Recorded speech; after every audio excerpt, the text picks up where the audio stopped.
Hello guys, kamusta kayo? So, today is Friday guys. Super init today guys. Nasa 40 kanina yung temperature. So, kumakain nga pala ako ng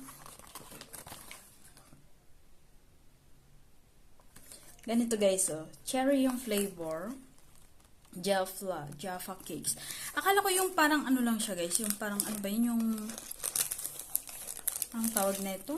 Yung biscuit ba na pag i-crack may nag-aanuhan yung mga ano niya? Ano nga biscuit yun? Yung parang fita ba ang dating? Pero ano siya, cookies. Pero ito, guys, tignan niyo naman. Ang cute niya. Ganyan, di ba? Tignan niyo naman yung picture, guys. Ganyan siya. Akala ko whole coated siya ng cherry with chocolate. Pero hindi, guys. Tignan niyo yung